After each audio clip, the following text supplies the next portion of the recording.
afternoon, everyone. Good afternoon.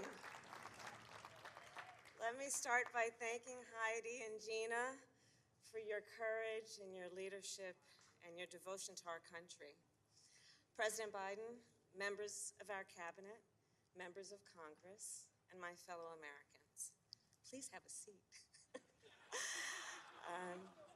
I often reflect on the week of Valentine's Day, 2004, when I had the honor to stand in San Francisco City Hall and perform some of our country's first marriages of same-sex couples.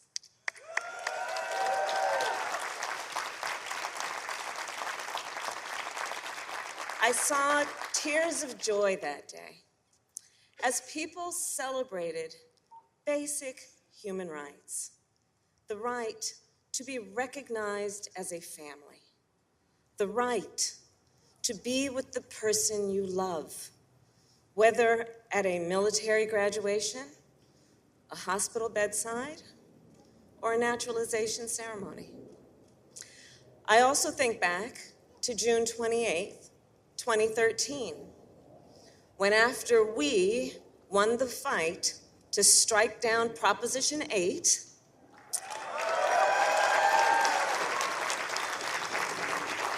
and I had the privilege and honor to pronounce my friends, Chris Perry and Sandy Steer, spouses for life. Again, at San Francisco City Hall, and this time it was on the Harvey Milk balcony. And Chris and Sandy are here today with their 4 sons, Elliot, Frank, Spencer, and Tom.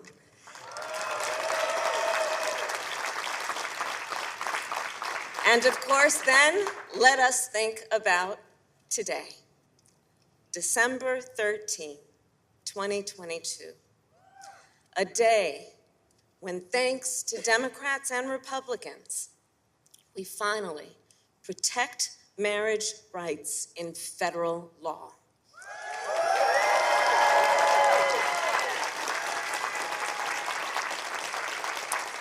For millions of LGBTQI+ Americans and interracial couples, this is a victory, and it is part of a larger fight.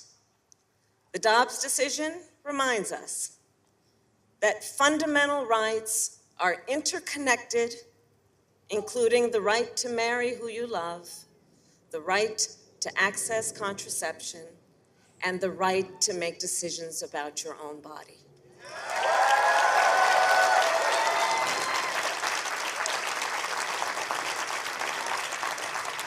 So, to continue to protect fundamental rights, let us continue to stand together, because that is the beauty of the coalition assembled here today, who fight for equality as activists and allies and parents and neighbors and young leaders.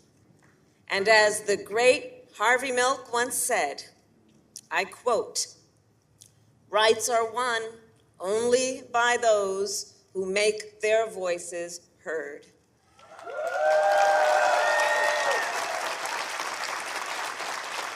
And because you made your voices heard, marriages are more secure, and Joe Biden is our president.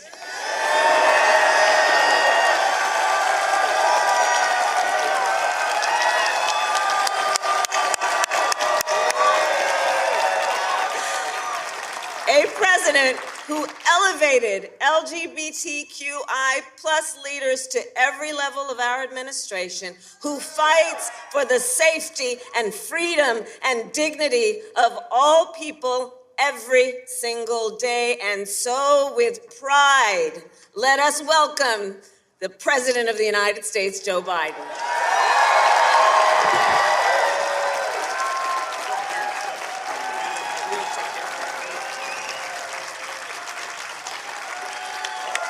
Hello, hello, hello.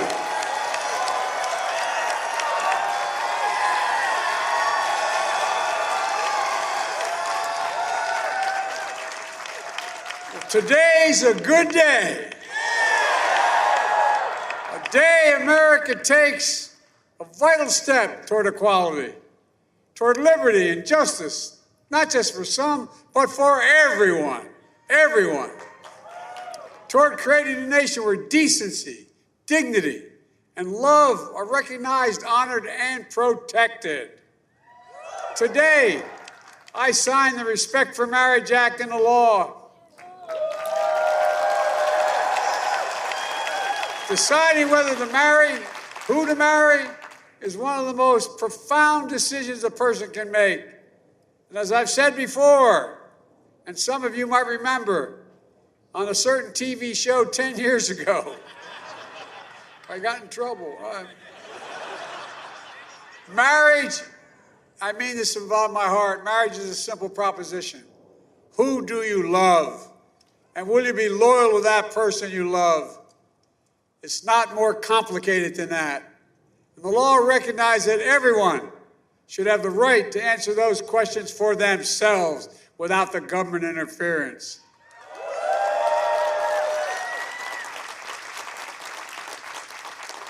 It also secures the federal rights, protections that come with marriage. Like when your loved one gets sick and you've legally recognized as a next of kin. For most of our nation's history, we denied interracial couples and same-sex couples from these protections. We failed to treat them with equal dignity and respect. And now, the law requires that interracial marriage and same-sex marriage must be recognized as legal in every state in the nation.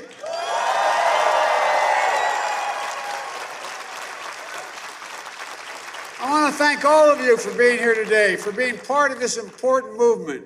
Jill, Kamala, Doug, my cabinet members, including Pete Buttigieg. And a special thanks to our performers, Joy, Sam, and Cindy. Look, you know, and the gay man's choir of Washington, D.C., gay men's marriage choir. And the members of Congress here today, in the Senate, this bipartisan vote simply would not have happened without the leadership and persistence of a real hero, Tammy Baldwin, Senator Tammy Baldwin. And thank you, Susan Collins, who did not rest until this bill got done. And the leader, Schumer, Senators Portman, Sinema, Tillis, Feinstein, Booker. And in the House, this would not have happened, as much wouldn't happen without Nancy Pelosi, the Speaker. Equality and dignity for the LGBT community has always been her North Star. From her first speech on the House floor, pledging to end AIDS and signaling the bill and signing the bill today, all that time span. Madam Speaker, on behalf of all Americans, thank you for this and so much more for your decades of service.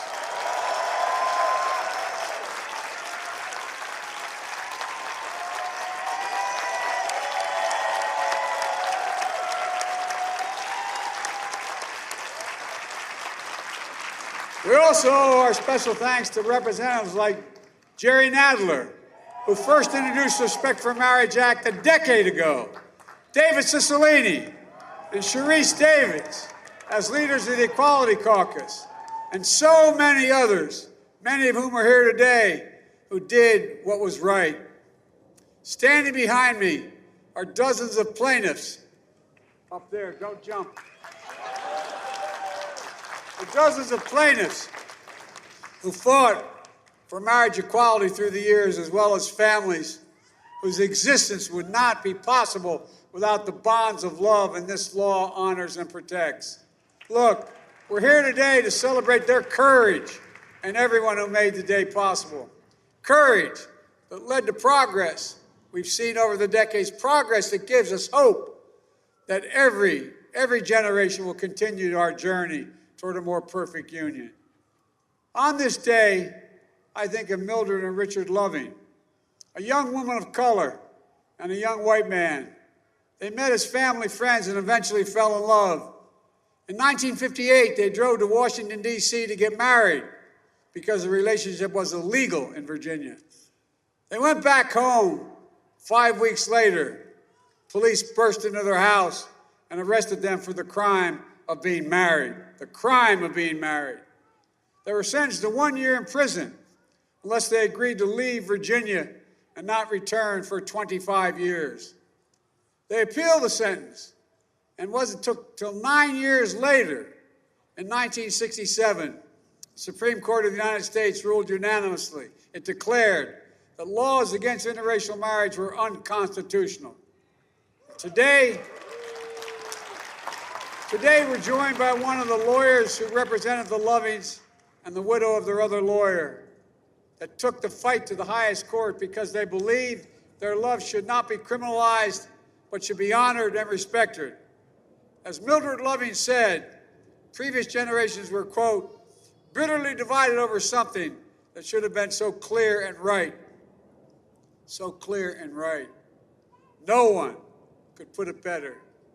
And later, Mildred fought something else that's so clear and right. Marriage equality for LGBTQ Americans. And today, we celebrate our progress from Hawaii, the first state to declare that denying marriage of same-sex couples is unconstitutional, to Massachusetts, the first state to legalize marriage equality for couples like Gina and Heidi, who you just heard from. To all the advocates, excuse me, who worked to block or overturn state bans. As you heard earlier, Vice President Harris took a stand as Attorney General in California. Talked earlier. Others also spoke out. One of them was my son, Beau Biden, who was Attorney General of the state of Delaware, who filed an amicus brief with the Supreme Court in favor of marriage equality and pushed to add gender identity protections into the law as well. Today, remember Edie Windsor and her partner, Thea. In 1965, they met in their 30s. They fell in love, secretly got engaged, and Edie wore an engagement pin rather than a ring to avoid questions. They had 40 wonderful years together. Then Thea was diagnosed with MS, and Edie became her full-time caregiver. They went to Canada. They got married. As Edie would say, don't postpone joy. And then Thea died soon after, grieving Edie learned, since their marriage wasn't legally recognized, she would have to pay $360,000 in estate taxes. Viewed as strangers rather than partners for 4 decades. Simply unconscionable and unacceptable. So Edie took her case to the Supreme Court and she won. Before Edie passed away, she fell in love again at age 87. Finally experienced the joy and dignity of legally recognized marriage to Judith. Judith is here today with us. Judith, are you up there?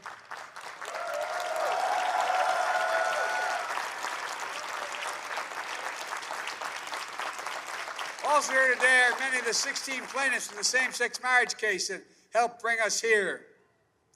They were subjected to intense public scrutiny and harassment, physical threats and violence for years as their cases made their way through the courts.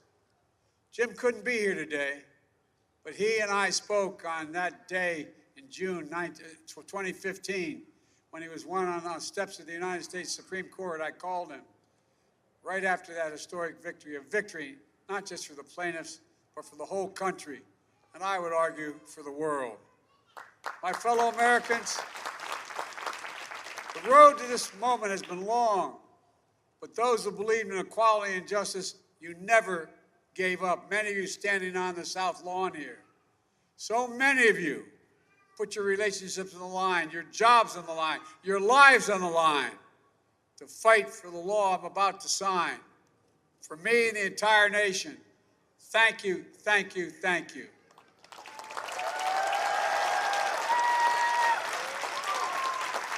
It's one thing for the Supreme Court to rule on a case, but it's another thing entirely if elected representatives of the people to take a vote on the floor of the United States Congress and say loudly and clearly, love is love, right is right, justice is justice. These things are fundamental things that America thinks matter. So sadly, we must also acknowledge another reason we're here. Congress is acting because an extreme Supreme Court has stripped away the right important to millions of Americans that existed for half a century. The Dobbs decision, the court's extreme conservative majority overturned Roe v. Wade and the right to choose. In his concurring opinion, Justice Thomas went even further, and he wrote the following, quote, "We should reconsider all the court's substantive due process precedents, including Griswold, Lawrence, Obergefell." That means he thinks we should reconsider whether you got the right to access to contraception. And yes, we should reconsider whether you have the right to marry who you love. And that's not only the challenge ahead. When a person can be married in the morning and thrown out of a restaurant for being gay in the afternoon, this is still wrong. Wrong. And that's why the people you heard speak today continue to fight to pass the Equality Act. When hospitals, libraries, and community centers are threatened and intimidated, excuse me, because they support LGBTQ children and families, we have to speak out. We must stop the hate and violence, like we just saw in Colorado Springs, where a place of acceptance and celebration was targeted for violence and terror. We need to challenge the hundreds of callous and cynical laws introduced in the states targeting transgender children, terrifying families, and criminalizing doctors who give children the care they need. We have to protect these children so they know they are loved, and we will stand up for them and say they can seek for themselves. Folks, racism, anti-Semitism, homophobia, transphobia, they're all connected. But the antidote to hate is love. This law and the love it defends strike a blow against hate in all its forms. And that's why this law matters to every single American, no matter who you are or who you love. This shouldn't be about conservative or liberal, red or blue. No, this is about realizing the promise of the Declaration of Independence, a promise rooted in a sacred and secular beliefs, a promise that we're all created equal. We're all entitled to what Abraham Lincoln called an open field and a fair chance. You know, there's nothing more decent, more dignified, more American that we're about what we're doing here today. It's about who we are as a nation. It's about the substance of our laws. It's about being true to the best of the soul of America. Decency, dignity, love. Let me close with something else that happened on the same day that Congress sent me this bill. Brittany Griner was finally on her way home.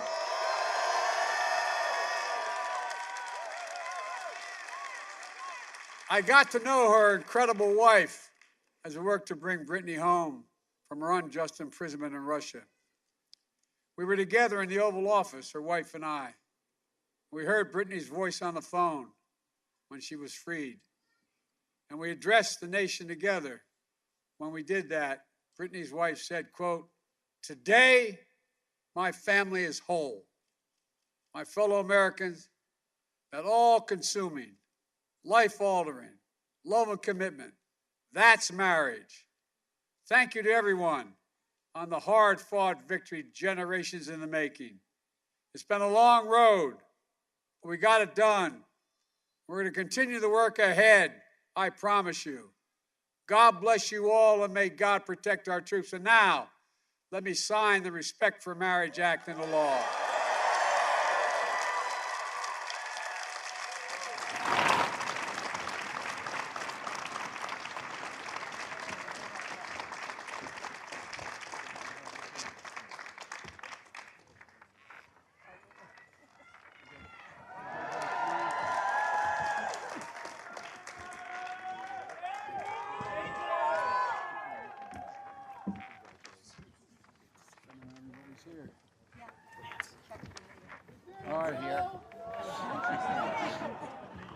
Yes,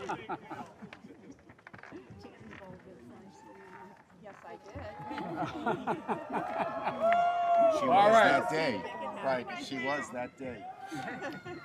Here we go.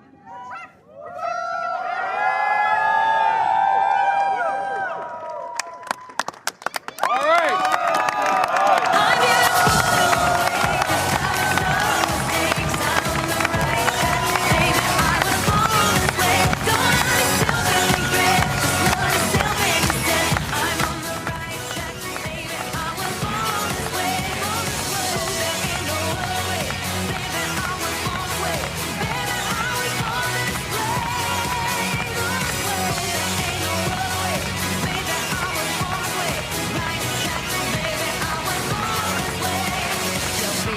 Just be a queen. Don't be a drag, just be a queen. Don't be a drag, just be a queen.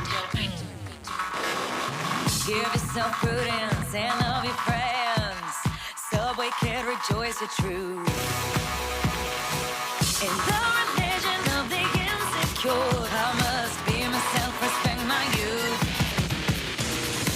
A different law is not a sin. Believe capital H I am.